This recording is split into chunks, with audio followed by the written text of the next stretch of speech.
Welcome to another episode of the Forced Diet Podcast. Wherever, whenever, and however you may be listening, we are honored that you've joined us. We've got a really fun episode in store for you today. On this episode, it is the year in review 2021. As Star Wars fans, we got a lot of great content this year. Some stuff that we may have forgotten because it was so long ago. But we'll cover the 2021 launches for like the High Republic, comics, books, the War of the Bounty Hunters miniseries, as well as the Trail of Shadows comics. TV, we got the Bad Batch and Visions, as well as a couple Disney galleries for Under the Helmet and Mando Season 2. We'll do a quick recap on the collectible scene with Jedi-John doing his Hasbro breakdown and myself looking at the Lego Star Wars sets from this year, and we'll give some of our top pick. And then finally, we'll look ahead to 2022, that is, and what we hope to see in Book of Boba, Andor, Kenobi, etc. All that and a little bit more. So stick around. This is where the fun begins.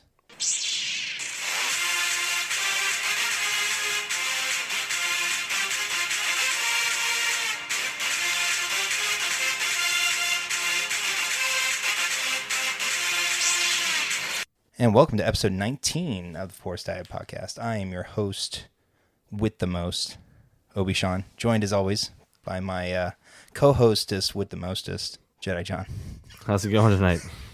Good. How are you? You keep flipping this around. I don't know what to keep straight anymore. I like to keep people on their toes. Sometimes I think I'm drinking too much, but then I realize, no, it's just you. That's, well, and it could be that I'm enjoying one too many adult beverages, but that's neither here nor there. How we doing? Oh, doing good. Doing good. There's nothing, I was going to say, looking forward to the Christmas holiday. I'm ready to be done with the holiday season already. Oh, are you? Oh, yeah. Working retail. I'm done. A couple more days. Well, but after Christmas is... Just a couple days. Just a couple days of returns. And honestly, it shouldn't be too bad. Yeah. It's the leading up, like when you're out of stuff and customers come in and they're like, hey, do you have more of these? And you're like, yeah, we've had them for 2 months, and you waited till today, 4 days before Christmas to come in. So yeah, and it's not like we're being mean or anything, but it's frustrating having the same question 30 times a day and seeing a frustrated person in front of you because you don't have what they need. So yeah, it is what it is, and we just work through it. Yeah, the supply chain stuff nowadays is a pain in the butt. But, no, this is every year. Oh, is it? Oh yeah, oh. Every year it's the same product every year. Oh. People don't have. What is the product this year? Matching PJs. It's the same every year. God. Do you guys have those matching PJs? Yeah, we did. Had them since the first week of November, and we had them on a special deal on the day after Thanksgiving, Black Friday, and then we've had them on a special deal for like half the month of December. So no, we don't have them, or we have 10 pair total for men in a pattern that is in no other department. So good luck. Yeah, it makes me feel bad, but at the same time, I'm just like, you wait till the week of Christmas. So sure. Yeah, we're out. So, well, do you have exciting Christmas plans? Family stuff that you get enjoy? It's my son's first Christmas, so it should be a fantastic day of fun. Mm-hmm. Yeah, we'll just see if we just play past the baby or what happens. It'll be interesting. I don't know how, with everything else going on still in the world, like how much we're gonna let that happen. But yeah, Did you guys get him a lot of gifts for him to open on Christmas morning? No, gifts? we did not. No. He gets cardboard boxes from me. Nothing to open. No, he gets a couple things, but if nothing else, just to tear at the wrapping paper. Exactly. The big thing is, I know the grandparents have officially overdone it, and we know it already. So we probably got him like 3 or 4 things, and that was it. That's exactly how we are with our little guy. Like our friends and family together. One of my wife's best friends utterly spoils our child. It's absurd. It's good though. It's wonderful. And it does mean that we picked him up a few things from Disney and brought back. So excellent. He'll have a few things to open. He's 2.5 going on 3. He'll be 3 in March, And so he's So he's definitely like 10. It's fine. he's the size of like a 4-year-old. Yeah. And his head's the size of a 7-year-old, I think, still. But yeah, I mean, he's asking about Santa, which is great. So we're gonna make sure to leave out cookies and milk and whatnot for Santa on Christmas Eve. And Good. At least you have a beard. yes, I've been boning up on my my ho ho hos, reading Night Before Christmas, Sesame Street style. Apparently, Cookie Monster eats all the cookies for Santa, and he has to whip some up in a flash. Otherwise, no gifts for Cookie Monster. Oh no. So, but yeah, I know Connor will listen to this, and so, I'm very excited to share. We're very excited to share Christmas with him. So, to my parents on Friday, Kara's parents on Saturday. That's so nice. It'll be nice. Yeah, 2 stops. Look at that. Well, it's the first year in 4 years, I think, that Kara gets Christmas Eve and Christmas Day off. Oh, that's great. So, and she gets a few days before and a few days after. She gets 7 days off. That's really nice. Which never happens. Yeah, we're gonna take advantage of that. Yeah, we got my aunts on my mom's side of the family on Thursday, and then we leave there to go to Olivia's parents' house, and then we leave there and go to one of her uncle's houses, and then that's all Christmas Eve, and then Christmas Day her parents will come over here to give gifts for us and stuff like that, and then we'll go to my dad's house, and then we'll come back to our house where we're hosting. It's gonna sounds be like a busy few days for you. It's gonna be a blast. I can't wait. Do you have somebody coordinate all of your logistics and Yeah, it's me. your timing? That's me. I do that. I do that. Yeah. So it should be fun. We'll see how he does packed up and unpacking for him, and I'm sure he'll do great. Yeah. And it'll be nice to see all of our families and friends and yeah, that sort of stuff. I mean, that's what the season's all about. absolutely.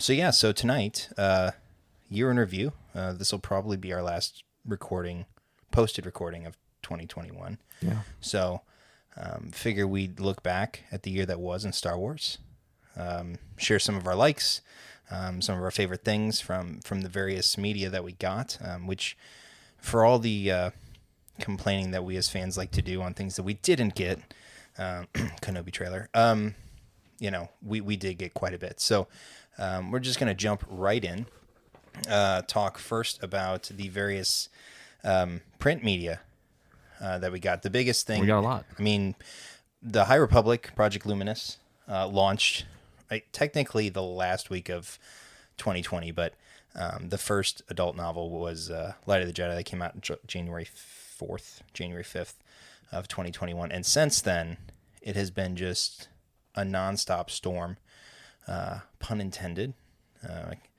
of books, comics, comic miniseries. It's just been left, right, and center. All the authors have been involved on multiple fronts, from the comics to the books, etc. I know myself, I've been reading both adult novels, Light of the Jedi and Rising Storm, and we'll talk about it, I guess, a little bit in our look ahead, but Fallen Star comes out in 13 days, January 4th. Yeah. So, which will be the third, wave 3 of phase 1. So it's the third book in the first phase trilogy. But I've been really into the High Republic comics. I know that there's High Republic Adventures as well, which is more aimed at a younger audience. Good comics, but yeah. Very good comics. The Star Wars Adventures have always been more geared towards kids. Mm-hmm. So, and then you got the War of the Bounty Hunters miniseries with Boba Fett, Zuckuss, IG-88, Boushh, and then I know recently in the last 2 months, Trail of Shadows has come out. That's a Daniel Jose Older comic series based off of the High Republic. So, I mean, overall, from a reading standpoint, we've been spoiled as fans, and so and that's just the new stuff. That's not all the continuation stuff. Right. That's not the Darth Vader. That's not Aphra or War of the Bounty Hunters. Yeah. The standard. The I can't think of the word right now, but yeah, the continuing storylines for War of the Bounty Hunters. And I think there's a IDW just Star Wars comic series as well too. So yeah, that's just, you're right. That's just the bright shiny stuff. The bright star. It is the beacon. There it is. Yep. So I mean, to touch briefly on that series as a whole, I think most Star Wars fans who have read any of the new stuff will agree that it's probably the most diverse period that has been explored in the Star Wars universe. Obviously, it's all been created from scratch. This era has never been touched. It's never existed. And so it's wonderful because it allows so much creative freedom to create characters, situations, and stuff like that. And I think from a antagonist, protagonist standpoint, Jedi, Nihil, I mean, I don't know that you get much. I mean, obviously you have Jedi Sith, but the Marchion Ro as a villain, I mean, I don't know that you get much better than that. So I know that you, Jedi-John, are a little bit behind as far as the books are concerned. Oh yeah, that's one way to put it. But for you, what has been your favorite thing that's come out of the print world this year? I mean, it's really still the High Republic. I mean, I was reading the comics. War of the Bounty Hunters has been great, but the High Republic stuff, everyone's behind it pretty much. Like, there's no I mean, I'm sure you can go find those negative Nancys out there, but really, as a whole, for the Star Wars community, like it's loved, and people that are taking the time to read the books or listen to the audiobooks are really enjoying the storylines, and the characters are easy to connect with. They're easy to love, and that's what Star Wars is about. I mean, easy to love characters through their trials and tribulations, or and their own development, but they're still easy to love, and that's a good thing. And those characters can take us a long way, and I hope they do. Yeah, I'm hopeful that as we get into Phase 2 and Phase 3, which is the Quest of the Jedi, and I think the Trials of the Jedi, or vice versa. Maybe I've flipped those. It'll be really interesting to see how they obviously expand on the world that they're building. I guess one of my top moments from print, aside from, kind of, I love everything that the High Republic has done, but to touch on a different point, specifically the War of the Bounty Hunters Boba Fett series, with the reintroduction of Crimson Dawn and Kira specifically running the whole operation. And that's actually dovetailed itself into a new series called Crimson Reign, which is, I think, all about, Kira running the ship. And I've got my pre-order in for issue 1, which I believe drops the first part of next month. So I think it's the first week of January. So I'm slowly building out my comic collection. I mean, for me, 2021 was the year of the comic for me. The first comic you ever owned. I'd never read a comic before reading the High Republic, and now if you, I stopped off at Justin's, I think last month, and I brought home sort of a backlog of a few months, and I walked in, I put them on the counter, and Kara just looked at me, and I go, "They're not that expensive." I said, "It could be Lego." Yeah, but I think I brought home probably 15 books. At this point, you probably have made a Lego set out of comics. Oh, I could. Yeah. I mean, I could. I've ordered a couple of each issue so I can read one and hold on to one. I don't know if that's dumb or not. He's fallen into the trap, everybody. He's fallen into the fly trap. I'm gonna have to get the do the graded comic thing, because why not, right? We got a couple Batmans down there that are graded. They're down there. What's special about those ones? Just first appearances of certain characters. People. Yeah. And I just enjoy the comic. Well, sure. And the art. Well, you're a Batman. You're more of a DC guy than a Marvel guy. Outside of the Star Wars universe, Batman is my thing. Mm-hmm. So, who doesn't love a bit of vigilante justice? Yeah. But yeah, I mean, print media as a whole is something that I think as a society we're kind of veering away from. I'm certainly guilty of not being a more prolific reader, but I love that these stories and this time period is so accessible and so just fun to lose yourself in. I mean, it's really easy to just dive into one of the books, and 3.5 hours later, you're a couple hundred pages in, and you're just engrossed with it. So, and I haven't really talked about the young adult novels and the junior novels too. Like all three tiers, from a book standpoint, have been super successful with the stories intertwined and stuff like that. So, I mean, if you're a reader, and it's likely that you've already discovered the High Republic, but if you haven't, you will not be disappointed. So that's good. Yeah. Speaking of things you won't be disappointed with, we'll head right into the TV. Yes. And we did get quite a bit of television. The biggest of which was The Bad Batch, which dropped May the 4th, and actually was basically when we launched our cast. Yeah, our first episode was centered around Bad Batch. the launch of Bad Batch. And so, let's dive into a quick, not recap of the series, but we'll talk about some of our favorite episodes and why. So why don't you go first? Well, I guess we'll start at the beginning then. Yeah, because it's on both of our lists. Aftermath was the premiere episode for it, and it was the longest episode we got for the series so far, and clocking in at, I think, like an hour and 28 or something like that. Mm-hmm.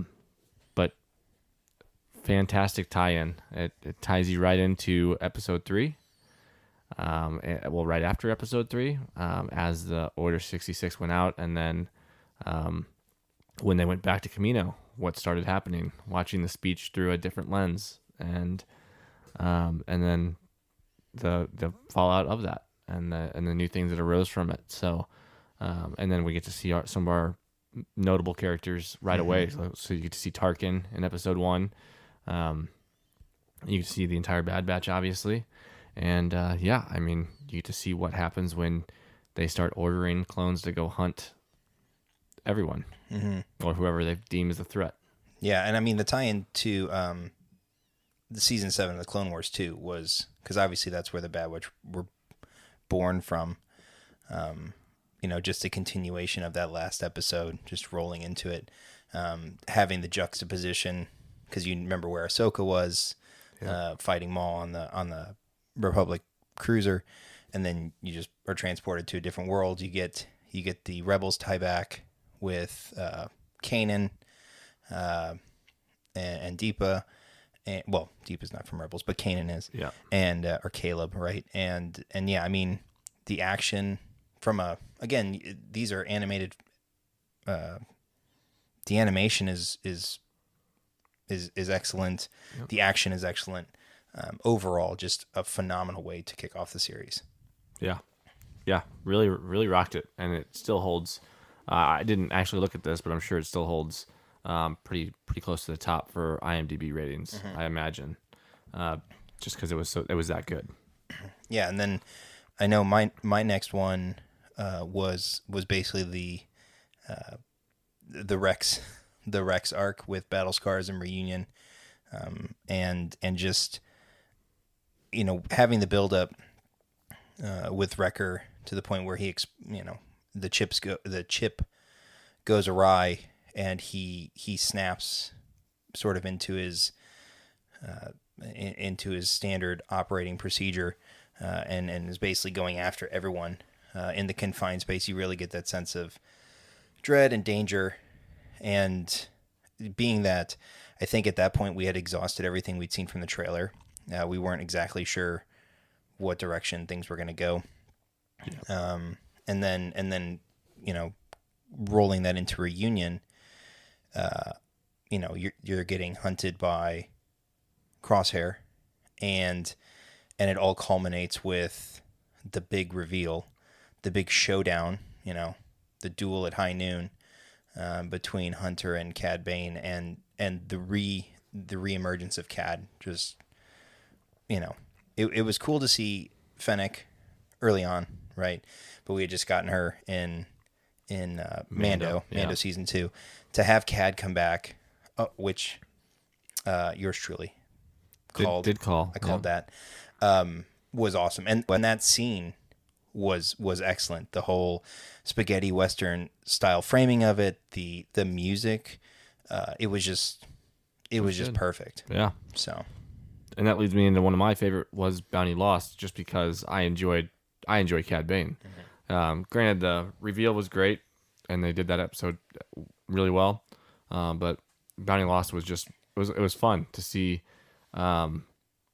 Fennec interact, fight Cad, and also Omega through how she was convincing Toto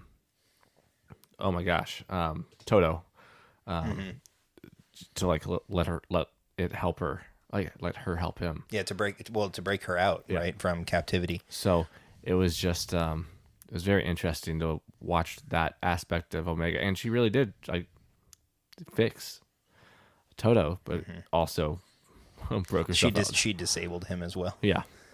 But that episode was really, really cool for another reason, that as viewers we're used to seeing Kamino as the sole kind of cloning facility. We can see another one. Right. And so and I can't remember the name of the city right now, but we got to see a decommissioned cloning facility. So the old, or like the original trials and testing of the cloning procedures and stuff like that. So it was a kind of that reveal for Omega that,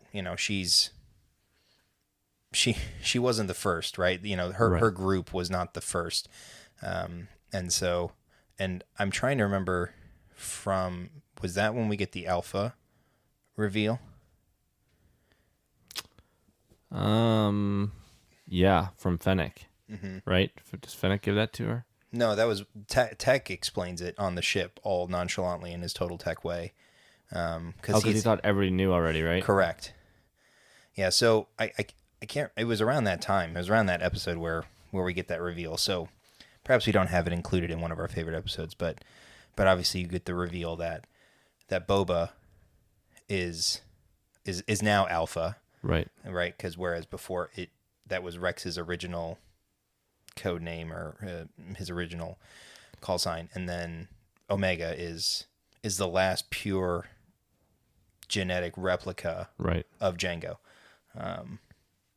So that was, you get a little retcon there. Which is fine. Nothing wrong with that. It still works. It also opens up the possibility of future seasons there's being some interaction with a younger Boba, which always fun. Would be fun. Always fun when you include Boba. So, and then I know the last 3 episodes were just both on both of our lists. War Mantle. The Empire started moving quick, and then we get to see other Imperial facilities. Some using clones, some using mixes. And the clones were becoming more aware of what was happening pretty quickly during that episode. So, and you can see Rampart kind of just start taking over the facility. It really started picking up as far as the decommissioning of Kamino, and then obviously the next 2 episodes were fully.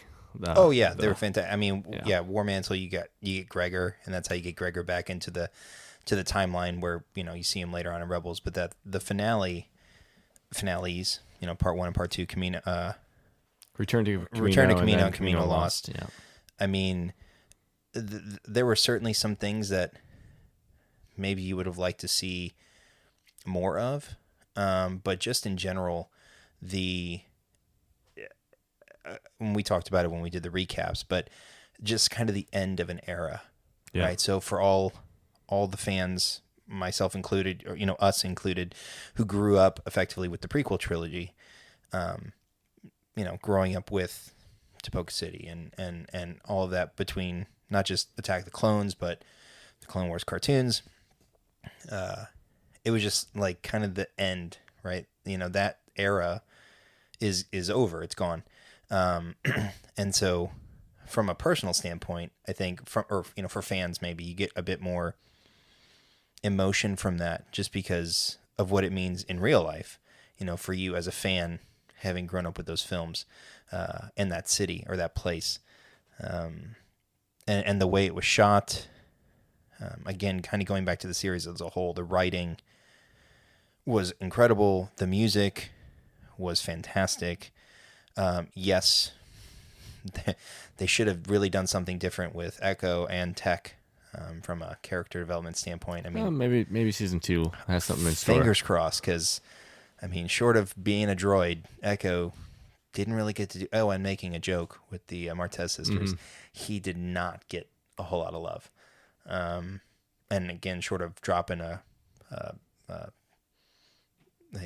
light bomb into the critter cave, Tech didn't really do a whole lot. Didn't really get to do a whole lot either. Lots of dry humor though. Which I appreciate. Not just dry humor, just like I'm smarter than everybody. Which is always appreciated. But if you're gonna have the characters and you're gonna want people to buy in, you got to do a little bit more with that. So fingers crossed that we do get some more exposition and expansion on them in season 2. So yeah, should be good though. Looking forward to season 2. Lots of stuff can happen. But now we got to move on to the next animation series that Visions. we got. So yeah, Visions was launched on Disney Plus. It's the first time that Japanese animation got the rights to do some Star Wars, and they were super excited, and I think they did a pretty good job for the most part. I think there was only a couple episodes where I really wasn't feeling them at all, but for the most part, I mean, excellently done. Favorites for me, Ninth Jedi and the Twins. I mean, those both were just really well-written stories, and I just enjoyed watching the animation style on those. There's a couple others I really enjoyed too, but those two was probably two of my favorite. What about you? Yeah, so I also enjoyed The Duel and the Ninth Jedi. The thing I loved about this series was that Star Wars lends itself so well to different forms of storytelling. Not just art direction and stuff like that, but telling different stories with much deeper meanings within the Star Wars universe. So like Glop and Ocho was one of my favorite ones too, and that whole episode, or that whole short centers around the whole blood doesn't make you family sort of trope, similar to what happened at the end of the sequel trilogy, right? That who you were born as, or doesn't define who you are, right? In this case, she's adopted, and in the end is given this family gift, family sword, heirloom, and is treated more like his daughter than his actual born daughter. And so anyways, and then like Obi-Wan, another fun one. The animation style, I think originally it was kind of compared to Astro Boy and stuff like that, but at the end of that, you totally get a Mega Man X feel about it, but just the kind of whimsy that a kid like would have in dreaming, I'm going to be this. His dream was to be a Jedi, and the whole time he's kind of getting tamped down by his dad, right? The professor, the person who created him, and the whole time it's under the guise of trying to protect him, and in the end, he kind of realizes what he's meant to be, So that's one of the things I enjoyed most about the series as a whole, is that it allowed so many different stories to be told within, or types of stories to be told within the Star Wars universe. Couple that with, again, the various animation style, that you have the old kind of manga look to it. You have the old, not old manga, old anime look, kind of the new sort of modern manga look.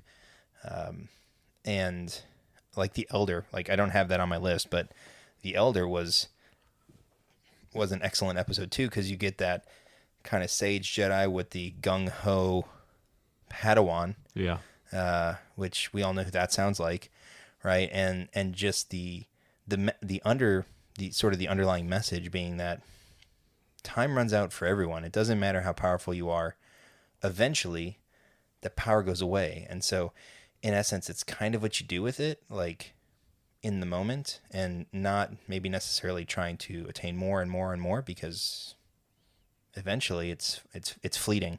You could be the strongest person in the world, and eventually time will catch up with you. Not for a Sith. Right.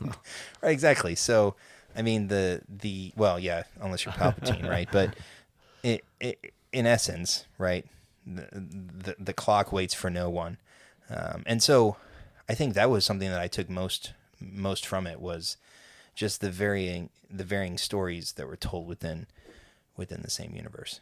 Yeah, I just wish they were longer.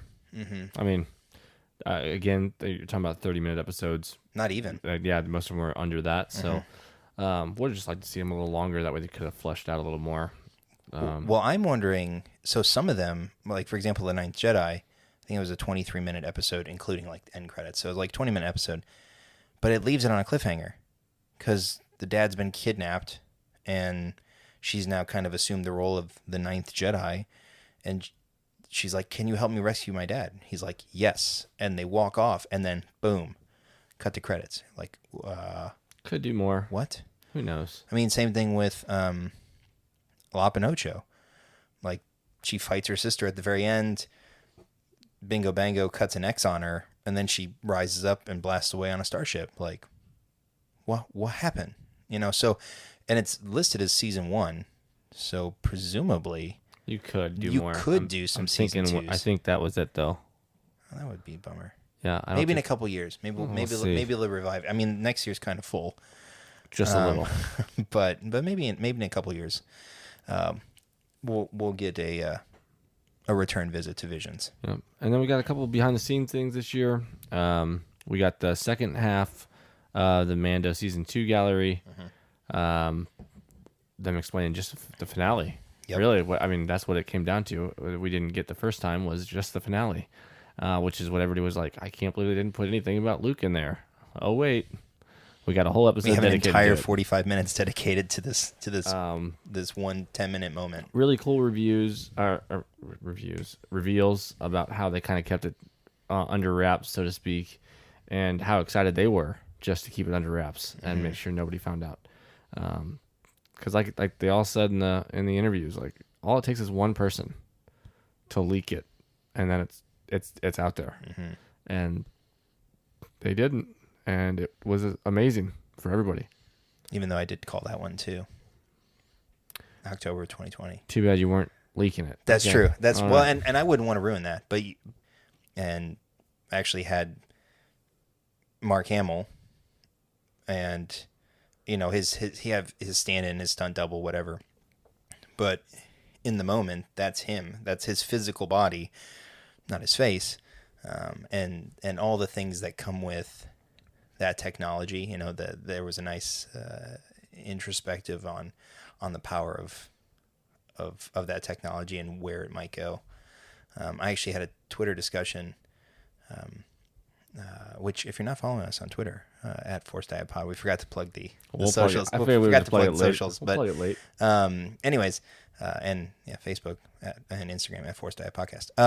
But I was talking with somebody on Twitter about using deepfakes, and like, well, maybe they could pull young Solo, but put Harrison Ford's face on him, and to keep them in kind of the same timeline for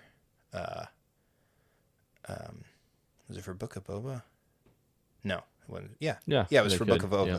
Like, maybe we see a young Solo, but instead of Alden Emmerich, they put Harrison Ford's face on him, or on the actor. And I thought, well, yeah, that'd be cool, but you start running into issues where you're going to have a physical actor not getting credit for actually you could do it for cameos, right? But you start doing it for a whole character, like long series or whatever, even to keep them alive in the universe.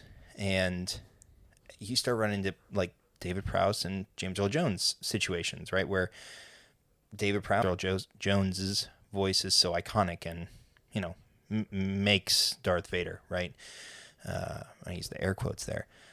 You start deepfaking young, Harrison Ford or young whoever faces on people, and the physical actors, they don't kind of get the recognition for it. So, you know, but yeah, the gallery as a whole was great. And then they had the Under the Helmet documentary about Boba Fett and kind of the history of Boba Fett. Yeah, and they talked a lot about Jeremy Bullock and losing him. Which I actually got emotional listening to his wife talk about him during that. Absolutely. And then you see the room behind her, and you're like, oh, what I would do to be in that room with all that stuff. Just amazing. So, and he'll be missed. I mean, yeah. I mean, yeah, he was the first embodiment on screen in real film of the Fett. Obviously, you got the holiday special, but yeah, Jeremy, Mr. Bullock will always be missed. Yeah. And you've got yourself a couple. Thankfully, I've got some signatures immortalized in my case over there. Yep.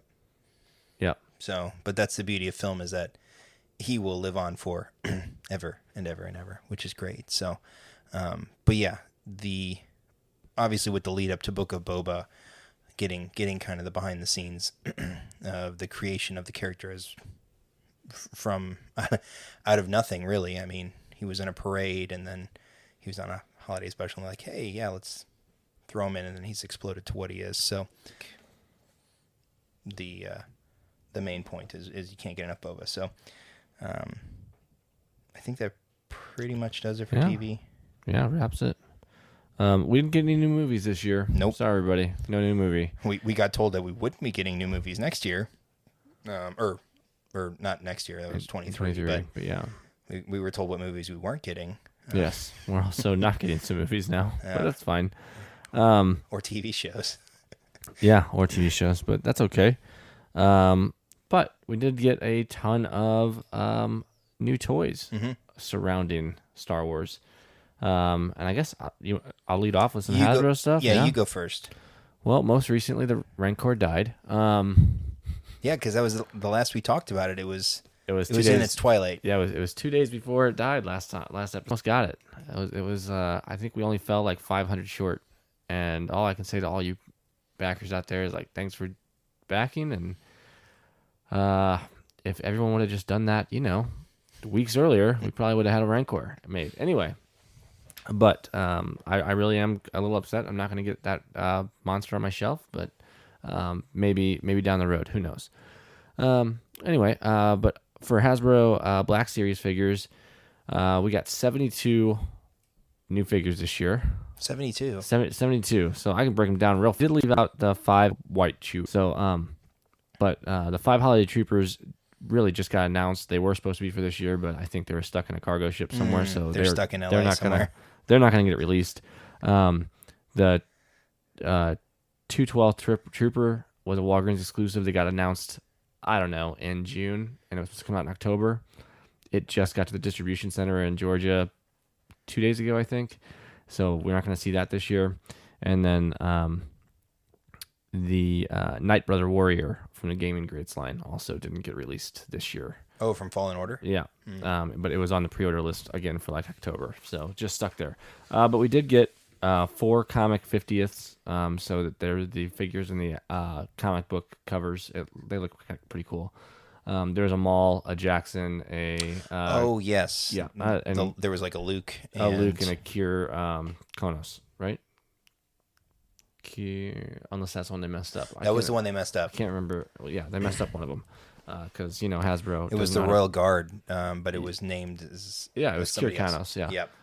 But they don't know how to proofread stuff. Anyway, sorry Hasbro. I don't dump on you too much, but that was kind of stupid. That's pretty bad. Anyway, it was almost as bad as last year when they misspelled Skywalker on his box. Yes, Skywalker or Skywalker, whatever you want to add there. 2 typos on one box. It's just amazing. From anyway, all right. But we did get 16 50th anniversary exclusive figures between Power of the Force boxes, the Episode 1 boxes, and the Clone Wars boxes. So those were cool. 4 gaming greats came out. 26 new package with the artwork on the side of the box. 26 of those came out. It would have been 27, but no 212. Just got a Deluxe package, which was the Trapper Wolf that just got released.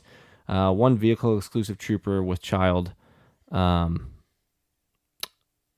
was the scout. Oh, that was a scout trooper with the child on his back. With the speeder bike, with right? The speeder. We're supposed to be book a New Hope figures. So of those, you're gonna ask me my favorite figure. Yes, I am, and I'm not asking from a lucrative standpoint, because we all know which one was the best as far as that's concerned. So from just a collectability standpoint for you, which was your favorite? So it's really tough because we got a lot of good troopers this year. So most recently we got the artillery trooper along with the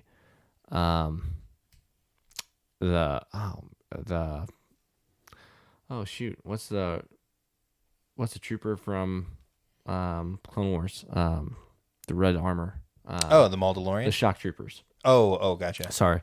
We got the shock trooper. We also got a Rex. I'm going to have to... I can't go with Dave Filoni. I can't do it. I just can't go with Trapper Wolf. I can't do it. But I'm going to go with that Cantina Showdown. It's one of the 50th anniversary ones. It's the one when they're at their bar. So it's... not that one. It's Ponda Baba. No, it's Padawan and Obi-Wan with the bar scene behind them. Like, it's an actual like plastic bar scene. Remember when I told you they made plastic? Yes. And they should have given us a gate with the Rancor? Yes. They gave us a bar with 3 figures. So nice. They could have probably... Okay. They could have made it happen. I'm just going to leave it. We won't revisit the Rancor pain. Gosh. You don't have to open that wound again. Gosh. Anyway, but that's probably my favorite piece this year. I mean, it's just... and we are getting those figures in single packs also. So if you missed out on that, you can pay a premium for it just because there's a bar scene with it, or you can just get the single packs for those figures, which is kind of cool. Mm-hmm. And then they did launch the 50th anniversary, so we got a ton of that stuff, and I was happy that they added more Episode 1 figures. So yes. So it completed the 20th, because we got the 20th anniversary at Celebration last year, but we only got 2 figures. And then they never... for 2 years ago. Yeah, that was the 2019. Gosh, yeah, 2020 just evaporated. Mm-hmm. Yeah, But we got those 2 figures for the 20th anniversary for Phantom Menace was Maul and Obi-Wan, and I'm like, when are we getting the rest of these? Where's everyone else? And yeah, we got 4 more this year for the 50th anniversary for Lucasfilm. Nice. But yeah, really cool. Vintage collection. We got 50 new figures for them. Wow. I do not collect the vintage collection like I do the Black Series, so I do not have most of these. They did get 2 exclusives. It was Merrick's X-Wing, Anton Merrick from Rogue One. He was Blue Leader. Oh, yeah, Blue Leader. And the throne room scene from Return of the Jedi. Nice. It had a throne, a backdrop, just a really cool setup. Did it come with an Emperor? Yes. Okay. Yeah. 1 deluxe playset. Cool. So that's a cool playset. Nice. 1 Rebel... And this year we got the Rebel Fleet Trooper Pack. It had 4 Rebel Troopers in there, which kind of goes along with launching the playset. We had 9 repacks, a little changes to the packages, so collectors know which one was the new one versus the old one. Mm-hmm. But they did 3 in the classic droids packaging. Pretty cool. 4 carbonized figures, 30 brand new figs for the line, which is fantastic. I didn't break that down for the Black Series because we did get a lot of new figs this year, actually, which was kind of nice. But we also got a couple repacks, but that's just how it goes. But overall, the vintage collection saw 50 new figures come out this year, so pretty cool stuff. So between the 2 lines, it's 122 pieces. Brand new pieces. Well, new pieces, box or otherwise, yeah. For anybody who collects... like religiously, I mean, you're the Black Series guy, but I mean, if you collected both, you'd be poor. Yeah, you would be eating SpaghettiOs out of the can. Yeah, every night, breakfast, lunch, dinner. Absolutely, happily for weeks on it. You'd be like eating the dry ramen. The you'd be eating ramen every night. Yeah, just as a Be like biscuit because I college- couldn't afford the water to put it in. You'd be like a college student. But yeah, no, it's really good. Out of those, I got a few of the figures this year, but the Throne Room Deluxe set is easily my favorite, just because I'm a huge Ian McDiarmid fan as the Emperor, and that scene's just a cool scene. So why wouldn't you want that in your collection? If he comes to Celebration, would you consider like taking that and having him sign it? I know you already have an McDermott's Blue Line Black Series figure signed by him. Mm-hmm. I've got a picture with him. I would probably get that Emperor right there, that Throne Room one from the Black Series. with the multi-face. With the multi-face, with the lightning, with the throne. Yeah. Versus the vintage collection, just because I like the, I mean... Wasn't there talking about the vintage? The vintage one, yeah.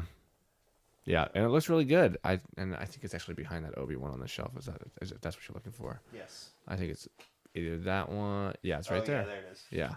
Oh yeah, the old Kenner It's packaging. a Kenner and stuff packaging. like that. Yeah, it looks really, really good. But I would, if I was going to get a signature on another item, it would be on that Emperor Palpatine. It's easier to Deluxe. transport too.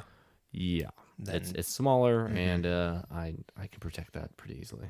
So looking ahead to 22, what's on the, like, do you know? Oh, like the pre-orders already? Yeah, like oh so. yeah, I didn't break that list down. No, 'cause that's there's fine. a ton. But is there one that you're particularly excited to get? Cobb Vanth. Oh, okay. Yeah. Of the figures that have been announced, Uh-huh. the Cobb Vanth, and then there's the droids Boba is being launched for a Target exclusive. The droids The cartoon Boba. Oh yeah, the Yeah, multicolored Boba. Multicolored, yep. So Didn't they already release those in the 3.5 inch? Those are the you're talking about the prototypes? Yes. Yeah, no. This one's like the gray coloring for the armor with the green sleeve. I've got it on pre-order, but those two are the figures that I'm looking most forward to. Boba on Tython and Typhon, sorry, and then I mean we do get a Fennec Shan, so that there's a few figures I'm excited for. Now those two landed early, but they were slated for 2022, and I'm not going to get mine till 2022 at this point, unless somehow I get my pre-order. Unless really you get early. it next week. Yeah, but I'm really excited about those figures. But the Cobb Vanth looks really, really good, and yeah, I can't wait for that. Excellent. Well, and I know we don't talk much about pops here, but you do have one recent acquisition. Oh yeah, I know it's technically year in review because it's this year. So yeah, I didn't even go over those. Yeah, I mean I did do before we get to the pop, because I think that's a bigger deal. The pop's a bigger deal than the two I got. But we did finally get Bodhi Rook in. I don't know if I announced him last time or not. Yeah. I can't remember. But Bodhi Rook came in from Rogue One. It's the first Bodhi we got, versus the rest of the Rogue One set that got relaunched in the new packaging. That's a good looking fig. Yeah, we're basically just repacks from the Black Series Red Boxes line. So because they relaunched Chirrut, Baze, Cassian, Jin, and K2SO. Bodhi was a brand new addition to that line, and people were asking the first time around why we didn't get him. So, and he's got his, and it looks like Cool. Not that you're ever gonna open it and see. You never know.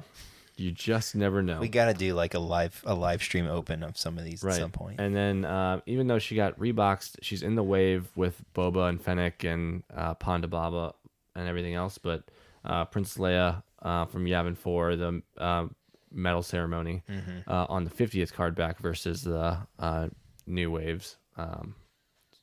So, and they did a few on the Power of the Force cards, and I think they look really good. So excited to add her to the collection because it's the first time in that form for the Black Series, as far as that outfit and stuff. So because we have the one from Episode 4. So the Power of the Force counts as a Black Series figure. Yeah, it's still a Black Series because it's considered 6-inch Black Series figure. Okay. Yeah. Yep. Nice. Yeah. It's pretty cool. Yeah, I assume it does. It's in the Black Series line. Well, you would know more than I. Yeah. Yeah, I'm just kind of confused. It's probably not even on the box like that, but yeah. Now I'm gonna just Jedi-John is birthday next month. But then we move over to the pop. I did acquire a signed pop at the toy show last week, and that was a D Baker signature on a Hunter pop. So pretty cool stuff. I mean, I don't know what else to say about it. Like, A man of few words. I mean, I get to. It's cool. It's really. I mean, it looks great. And it's gonna look great next to my Ashley Eckstein pop up there, and it's gonna look great next to my Jeremy Bullock signed pop up there, and my Globy one that's sitting up there. Yeah, the That Globy will one's never be nice. signed, but that's okay. That's that one. Yeah, you can never get that one signed. Yeah, but I've got a nice Theron pop up there I can still get signed. I got a Rex pop from New York Comic Con that will never get signed either. They're just too expensive. So even if it had a signature on it, it wouldn't help. I think it depends on the collector. You got to find the right collector. That's true. Because when you add a signature to it, some people look at that as you're tarnishing the item. We could almost have them sign on like the side or the something. I or the top. already have a signature though. So, That's true. That's true. Now you don't have to get it I signed. don't have to because I have a signature somewhere else. But yeah, because that's an expensive New York Comic Con pop. For sure. Yeah. All right. Yeah, we'll shift gears over to Lego. Sean, what you got this year? Yeah. So it was a good year, I guess, from a total standpoint for Lego Star Wars. We had 37 total sets, numbered sets. Between gift with purchases, like promotional items, you had the magazine, like mini builds, and then sort of items that includes like, with the AT-AT or the UCS AT-AT, which is going for like, I don't know, $160 right now on the secondary market. So that's cool. I will not be getting one of those.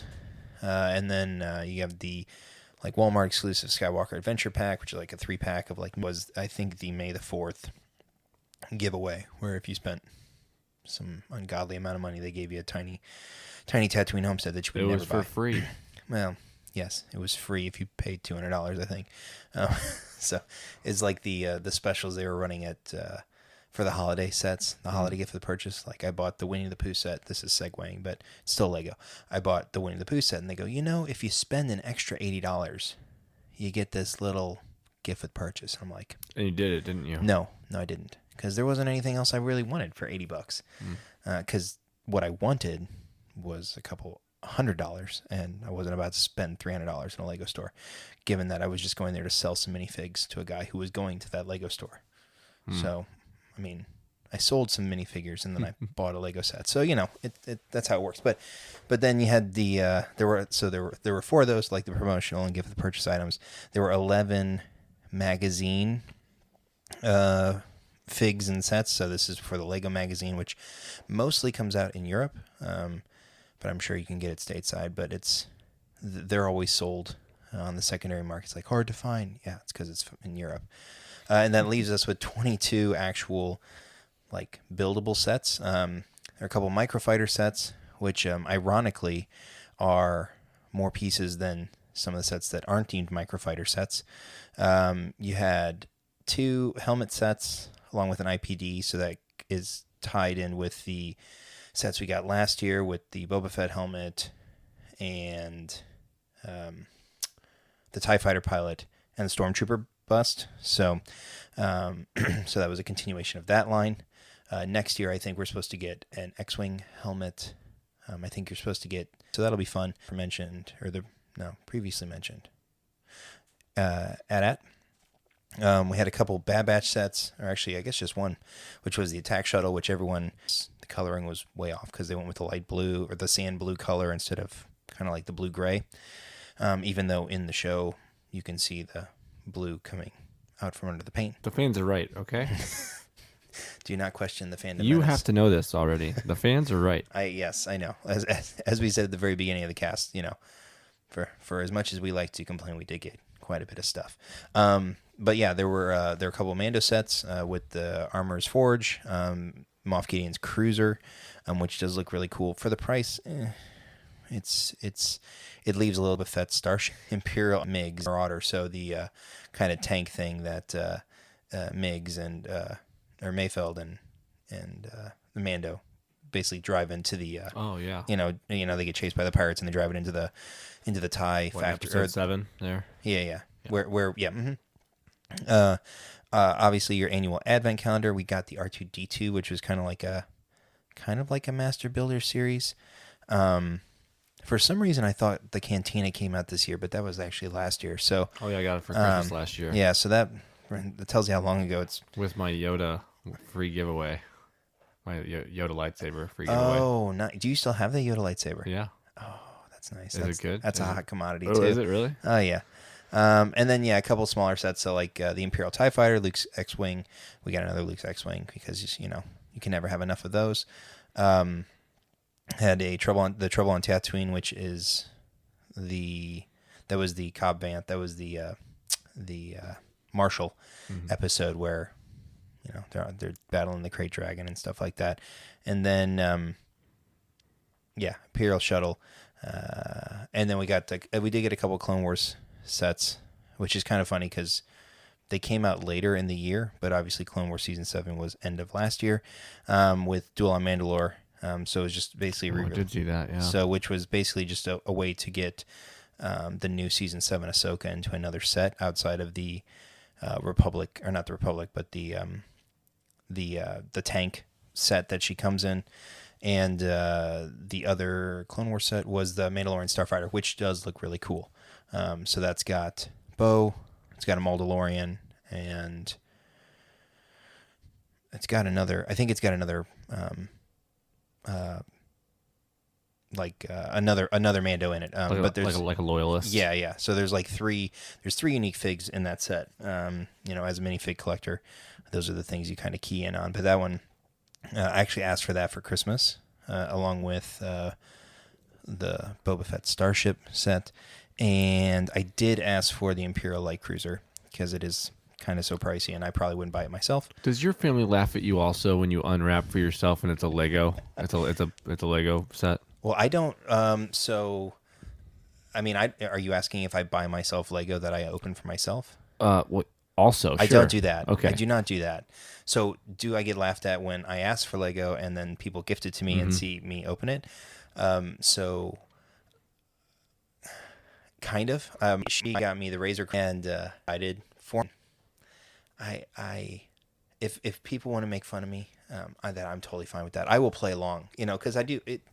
It's Lego, right? But Lego has definitely pivoted from being a kid's toy, and I'm using air quotes, to a very, there are articles where Lego, from a collector standpoint, from an investing standpoint, is safer or is more lucrative than not just stocks, but gold and other, precious metals. Yeah, it's it's just absurd the way that Lego has just exploded. And it's not just the Star Wars sets. The idea sets the modulars are insane, from a collectability standpoint.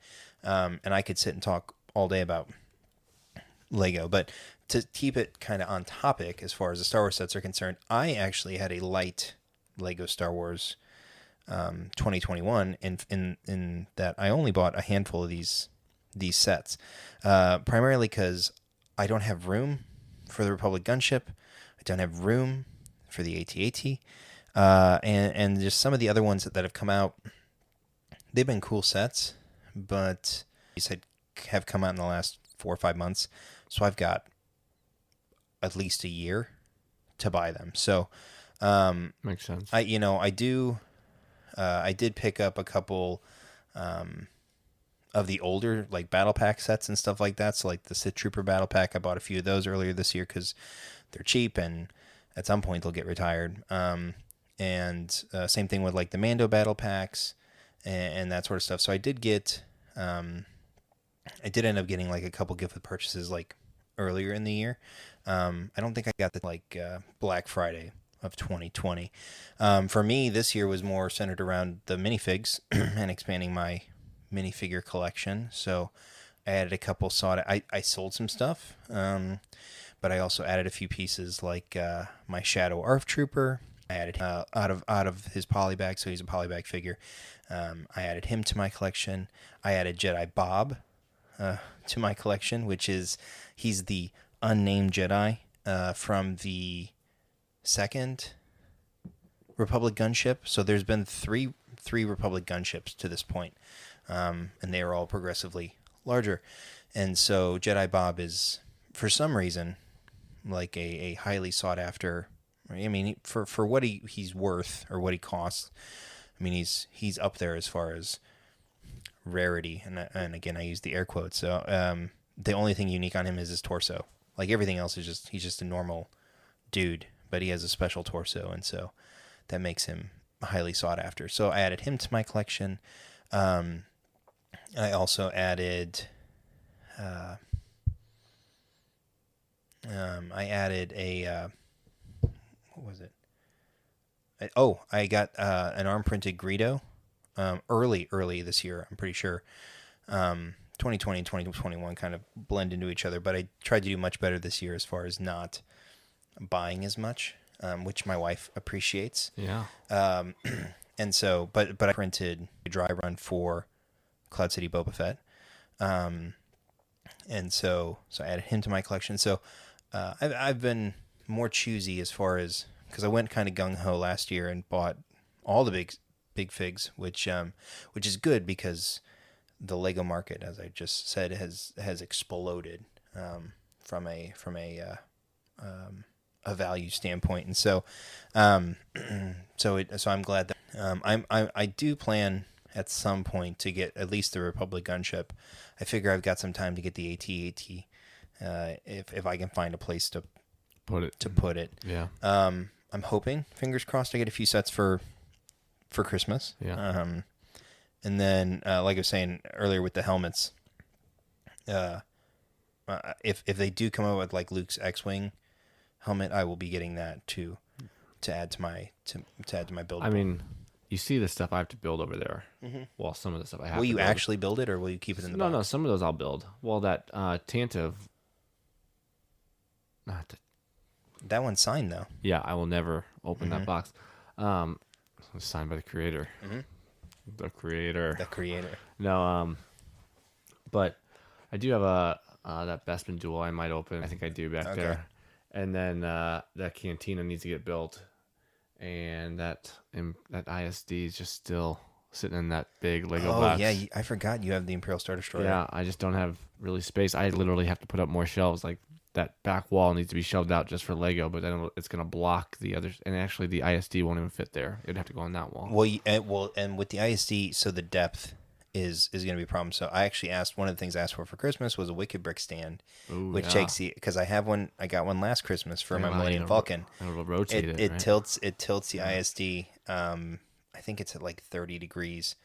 Makes it look really cool. So. That was actually what I bought as far as Lego figs was concerned. Is I repopulated my UCS minifigure collection. So I made the mistake last year of selling off. That comes with the UCS Slave 1. I sold my Snowspeeder pilots. So I went back this year and I righted the wrongs, and I got them. I got them back for it. I didn't actually pay much more than what I had sold them for. Oh, that's good. Back middle of last year. So that's good. So I forgot I did. Sometimes those are big mistakes. And I bought the Han and Leia for my UCS Millennium Falcon because they're the unique ones for that set. Everybody else that comes with it, Finn, Rey, Vet Chewie, and Han are all standard figs, so I can get them down the road for not that much money. But I did try and right the wrongs of 2020 where I panic sold because I realized how much I spent on stuff. I was like, that I'm looking forward to. Talked about them last episode with the ATST set that's coming out January 1st. That does look cool. I will probably try and get one of those, if not a couple. So yeah, I'm interested to see what the big sets are for next year. Rumor has it's a Luke's land speeder. I swear, if we get a UCS land speeder, it'd be so cool. I'm gonna stomp in my house, and no one will care. So, and I'll throw a fit. But, yeah, I mean that's kind of Lego in a nutshell.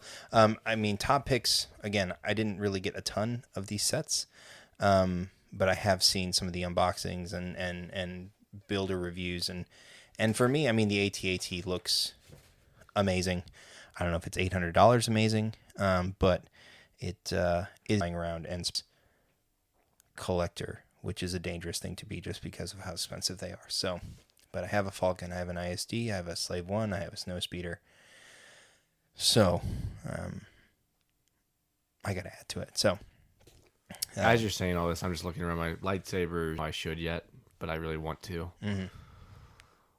Yeah. Well, you're definitely gonna have to spill out into your main living area, I think. Well, I still have a glass case to put together too. So Like the small square one that this one is right just here. off to the right I've here. got another one here. Yeah. So it's got to go somewhere. It can go in that corner. It's either gonna live in that corner against this shelf or right there against the pillar there. Mm. I haven't decided, but I don't want to block the. Well, I won't block the outlet at least. So that's good. No, you'll be fine there. But yeah, like there's just too much stuff. Look forward to as far as things coming down the pipeline. And speaking of looking forward, looking ahead, what's a year in review if we're not going to look ahead to 2022? And so, you've got. We won't spend too much time on this stuff because we've spent time on Book of Boba already a little bit on what we want. We did? Yeah, like 3 episodes ago. I feel like it's forever ago. Yeah, when we got the first teaser trailer before we got the 2 seconds of new material every other trailer we've gotten. That is true. And I think there was actually another trailer that came out like 2 days. I'm not even kidding, like 2 days ago. I didn't watch it. But I mean, we get Andor, or we're supposed to get Andor. We know we're getting Kenobi. Yeah. We know we're getting Bad Batch Season 2. And we know we're getting Mando Season 3. Week from But that's going to roll into most of 2022. And so... There's so much. That's a lot. It is. That's already a lot. I think a couple episodes ago we calculated out where if they wanted to, they could have something new every single week for the whole year. You have to, because if Bad Batch Season 2 is the same size as this one, that's 16 weeks out of the 52-week year. Yeah. It's basically a quarter of your year just for one series. So, I mean, the one thing I do want to ask, and this is a question, and his question to us was, do you think that this season or this series, Book of Boba, will be the end for Boba? Like, will it conclude his story? Ooh. And so I feel like we should take this opportunity as a look ahead to discuss that. You want to go first? No, you go first. I'm putting you on the spot. I asked the question. Oh, goodness. I don't think it is. I think, personally, it's all about money. So I think Disney knows that is a bankable character forever. So they're not gonna end his story. Yeah, but so's Kenobi. Kenobi's a bankable character. That's why they brought him back. That's why they're only giving him more 6 episodes, and that's it. It's done. Kaput. Yeah, well, just wait to see how it goes. So you don't think they're gonna put him in any sort of situation where he can't get out of? He can't get out of. No, I think he'll be by the end of the time, because I think he'll run the crime syndicate for a little while until he runs into somebody bigger, which might be Book of Boba, because Season 2, or maybe he crosses back over with Mando, because the way the episodes are slated right now, it's chapter 17. Mm-hmm. So it is a continuation of Mando, even though it's Mando Season 3 is coming up separately. So I think he gets into a different part, and I think Mando can still cross over with him down the road when he needs different kinds of help. Mm-hmm. Well, it's similar to the Bad Batch, right? Like the Bad Batch started working with a criminal broker hive, basically. Like they got jobs through a broker for criminals, right? In most cases. So I don't. Mando is going to do the same thing. I think they're going to run the same kind of storyline as far as if he needs help or if he needs money. It'll be a situation where I'll help you if you help me, and then goodness, I hope that's not the route they go. I think it's going to be part of it, at least. I mean, he's got a lot of other things in his, like Mando has a lot of other issues right that he's going to have to face, but I think if he's going to want Boba's help again. I mean, he has the Darksaber. Right. I mean. Oh, yeah. I mean, we're going to go to Mandalore. But like when he's going to Mandalore, you don't think he's going to want to take somebody that he trusts over somebody like Bo? Perhaps. Well, yeah. I mean, the thing about Book of Boba is originally when we first broke it down, I think there was planning to be 8 episodes. Now there's 7. So they've gotten rid of one episode. So the question is, which one do they get rid of? And why did they get rid of it? But I mean, I could see them ending it if they wanted to, with some sort of passing of the torch, passing of the baton to a character that we haven't met yet within the series, as you said, with the crime syndicate. Now, could it be Kira?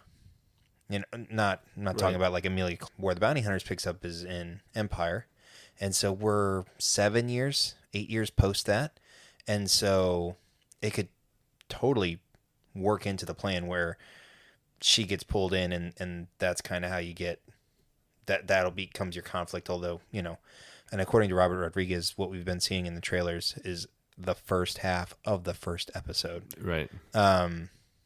So obviously they can take it wherever they want. So I think it would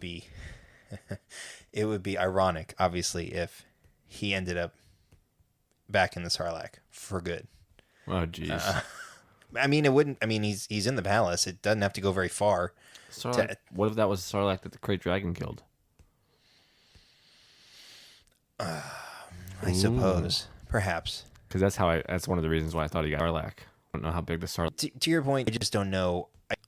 In Bad Batch, which you probably are, you're gonna have Syndicate mixed with Empire.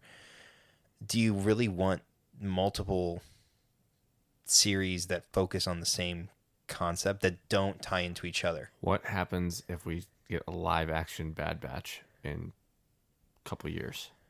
I mean, I don't know that D. Bradley Baker is or Tamora Morrison can pull, because technically I would agree it's got to be Tamora Morrison playing all the parts. So now maybe you get Bad Batch. You got a different look for them. They get different faces. That is true versus the normal clone. Right. So I guess to answer the question, do I think it will happen? No, but I could also see them ending it with the passing of a baton to, again, someone like Kira, or making it more of a tie-in with obviously some of the printed material that they're working on. One is through Del Rey and Disney and everything like that. Plus, everyone is clamoring for a Solo 2. You know, does something. Is everyone? Okay, not everyone. Some people are. I would love to see it, but I'm not sure everyone is. Some people are on that boat. So, and I don't know if you can have a Solo 2 post. I mean, technically, Han Solo can exist in this universe. So, at this time period, so I mean, it wouldn't be unheard of to see him and like kind of tie it all in. We'll just get one quick line, Boba Fett. So yeah, I mean, it would be fun to see. I'm curious to see what direction they take it, because they're gonna have to lay the groundwork, either one, again, for a season 2 in the earlier episodes, or at the end of season 3, man. Right. That's possible. You can also loop it right back in. Mm-hmm. Yeah, which that'd be fine. So that's the TV. We talked about it, I think, in a previous episode. The kind of because the whole Rogue Squadron thing happened. Considering I've heard nothing about shooting, I don't buy it. It's not. It's more than a year away. Right. Unless it's a real quick principal production. Yeah, which I mean, for a Star Wars film, I'm not buying it. And then again, alluded to it earlier. High Republic Wave 3 Phase 1. You've got Fallen Star, again, coming out next, 2 weeks. And then the thing I'm most excited about, again, from a comic standpoint, is there's going to be an Eye of the Storm mini-series, which focuses on Marchion Ro, rise to becoming the Eye of the Nile. And so it just, I saw the cover art for the first issue, and it looks great. So, again, High Republic will be going full force coming up. Things that we can touch on real quick. We are both, hopefully, knock on wood, planning to go to Star Wars Celebration at the end of May. Please, California, don't cancel it. So I did see some people were getting their Disneyland Park after-hour tickets today. Yeah, saw that. Skipping that. Sorry. We are skipping that. This I did find it humorous that they increased the price by 6 with a price hike. With a price increase. They're out there to kill your wallets.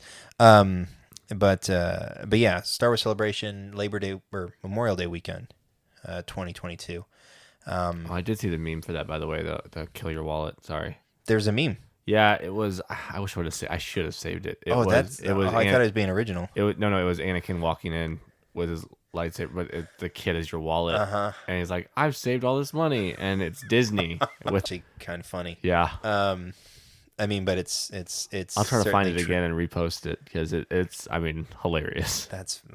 I mean, it's true. Disneyland is.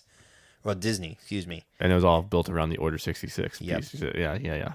Hilarious. That's funny. Hilarious. So we're both, along with one of our friends, or actually a couple of our friends, are planning to go. This is obviously 2.5 years in the making. And again, fingers crossed we get to do it. I know, at least through the Facebook groups and everything like that, there's a bunch of people who are excited for it. I hope that if they go forward with it, I do hope that we get guests and Well, I mean, there's so many guests that have been at other cons already. I mean, C2E2 had a bunch of Star Wars people up there, but most notably Hayden Christensen was up there. Mm-hmm. So I'm hoping we get a lot. Yeah, I mean, it all depends on what happens in the world over the next few months, but. Fingers crossed that everything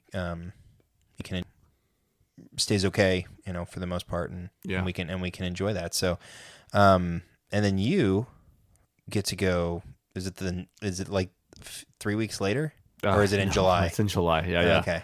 It's like the third week or fourth week. What's the third weekend in July? I think you'll be bringing, which normally. I think happens to be my birthday weekend. So, you'll be bringing me back Lego, I guess, right? As a friend. Anyways, I guess it's the fourth week. I guess it's the fourth weekend then. So, but I will be going to SDCC. Hopefully, it's me and B from the Galactic Dads podcast. So if you ever get finished with us and want to listen to more nerd stuff, definitely go check out Galactic Dads. Yeah, they cover Marvel, DC, comics, TV, movies, similar to us. Just everything. Everything else in your fandom world, along with covering some dad jokes and dad advice. If you got the kiddos, we had some good ones last week. So, at Galactic Dads on all of the social media channels. Find them everywhere. But yeah, it should be a lot of fun. It's both of our first time going. We were slated to go 2020, canceled. So, and we got those tickets in I don't know, October, November of 2019. So, and we were so excited. And then 2021 got postponed. Yeah. 2021. Or it was virtual. Postponed. It's like and SDCC then they at did, home. What'd they do? And they did like kind of a half virtual event for SDCC this year. And then they had an in-person event in November over Thanksgiving weekend. And I laughed and I said, "We're not going, Brandon. Sorry." And he's like, "Yeah, there's no way." Like, because it was only a 3-day event. It was Friday, Saturday, Sunday after Thanksgiving. And I'm like, I'm not, I work retail. And that was a separate ticket that you had to buy? No, you could use your transfer ticket for it. It would count the same and you would still have a ticket to go to the next one. Oh, so you get a two for one? Well, you have to pay for it, but it would be like usual for 2022. Got it. Already. So yeah, excited to go. Hopefully there's, again, tons of guests, tons of news, tons of newness. I'm very excited. Yeah, if you do get a chance to go to that, I may send a few comics with you to see if, because maybe some of the artists will be, or the writers will be there. Yeah, and maybe some of the artists too. And I don't know, because you've been to Celebration. Do they have kind of an artists and a writers like? Oh block? Yeah, they've got all kinds of stuff. It just depends on what the convention sets up for them. I mean, when you talk about going to a convention that size, there's all kinds of stuff between panels with them, signing times for them, or just they might just be at their booth. You know, if they have their own, because normally they're there for the public. The publishers have booths, and then if they write for the publisher, they are there at certain times of the day. Sure. So makes sense. Absolutely. But great time. Yeah. I mean, that the convention scene, I've been seeing pictures of people going, like you said, to C2E2 and Emerald City Comic Con. I know was a month ago or something like that. It's happening. So fingers crossed. And then the last thing that I have on the list for 2022, which we won't talk about in depth because we did last week, but that is the Galactic Star Cruiser, blasting off. Don't roll your eyes. That is in 2022. That's like in 3 months. It's in March, yeah. So, anyways, we kind of talked ad nauseum about that last cast. Really, I think it's going to be okay. I hope it is. I really am just hoping that we get good reviews out of the first few voyages. Mm-hmm. So that'll be really the telltale sign, because I know we're going to have the media group go in probably late February or something like that. So, and they're going to give it. Well, some of them might be honest, but some of them are also just going to blow it up because they just got to go to Disney on a visit to something. On somebody else's dime. Yeah. So we'll see what happens, but I am excited to hear some real fan reaction, pros, cons of their first visits. For sure. And one last bit of Disney news, or rumor, is that there's a rumbling that Bob Iger will be back in charge of. I thought it was already a thing. I read an article today. It's a heavy today. rumor, which apparently there are insiders at Disney who are taking bets on when it's going to happen, just because of everything, not just with the Galactic Star Cruiser and and that sort of stuff, but with Disney as a whole from the park standpoint. So the master of collecting things, I look up to him as a clutcher myself. Yeah, I'm somewhat of a clutcher myself, but all he does is collect properties for Disney. He just buys stuff. Yeah. I mean, his acquisition of Lucasfilm was genius. And Marvel. And Fox. Yeah, he's done good work. Yeah, and Pixar. I think he was in charge of it when they bought Pixar too. So yeah, they've. That was the latest little tidbit of rumor news, which would not surprise me if he took back over. The door hits you on the way out. So, but 2022 should be a fun year. Yeah, should be exciting from a content standpoint. I mean, again, as Star Wars fans, we're like in the golden age of content. Upcoming movies, there's just fan base much to talk about, and so we're very, as a fan base, overall, we're quite lucky with what we have and to spoiled. Enjoy. We are super spoiled, which is why we complain as much as we do. I think. Hey, you know what I didn't see last year? I didn't see anything for Harry Potter. Stupid potheads. Yeah. Well, that's not true. Isn't there like the whole Fantastic Beast thing? Was that last year? I didn't see anything. Yeah, it wasn't this year. Nope. No, sir. There's a movie coming out. Sorry, Potterheads. No, there's a movie coming out with that one. Yeah, there will be. Next month or something. Sorry, Potterheads. Like you get nothing. You lose. You lose. Yeah. Good day, sir. But yeah. Too bad they're still making Star Trek. I'm just kidding, Eric. Sorry. How about there? Savage. This is a shot across the bow there. I'll just keep doing it. Anyways, we just want to say thank you to all of our listeners. Yes. And we wish you and your families a very happy holidays. I mean, we've been on this now for 7 months. Our first episode was back at the beginning of May, and it's been a lot of fun, just talking about something that we both enjoy so much. And to have people out there who are willing to listen to us jabber for an hour to an hour and a half at a time. Yeah, if you're a weekly listener, God, I don't know how you make it through. I'm kidding. We're thankful for you. We really appreciate you guys. I mean, it's been definitely a trip. It's and a learning curve. Mm-hmm. So because you've had some practice with the with the Galactic Dads. This is my first time in front of a mic. Yeah. And, I mean, if you listen to some of the earlier episodes, you can tell. Yeah. I feel like we should, just for the shrieks and kind of like the hey, we'll do it on our week. The cringy on our weekend, our week off over New Year. Yeah, before New Year's, we'll just do hey, this is the best of. Just kidding. The first episode for just have fun with it. Oh my goodness, yeah. It was like an NPR hour, and that's not a dig at NPR. It's just that was kind of the we didn't vibe. Didn't know how to have fun yet. Couldn't figure it out. Yeah. So yeah, wherever you're listening to us from, whether it's here in the States or across the pond or anywhere else around the world. With that, as we come to a close on this episode, we want to thank you for listening. We also ask that if you do enjoy the content, that you please like and subscribe to the cast if not already. And if you're feeling especially spicy, you could even leave us a review. Apparently, Spotify, you can now leave reviews Oh, that's or cool. ratings. Not reviews yet, but you can do like star ratings. So you do that through your app, through the mobile app. If it's not showing up, as it wasn't for me, you have to uninstall and reinstall the app. But if you hit the 3 little dots on a podcast that you like, perhaps ours, you're feeling up to appreciate it. So it really does help out, and it's free to do. So, and then if you're feeling extra generous and you could share the episode through your social channels, we would be beyond appreciative. So, with that, for Jedi-John, I'm Obi-Sean, and until next time,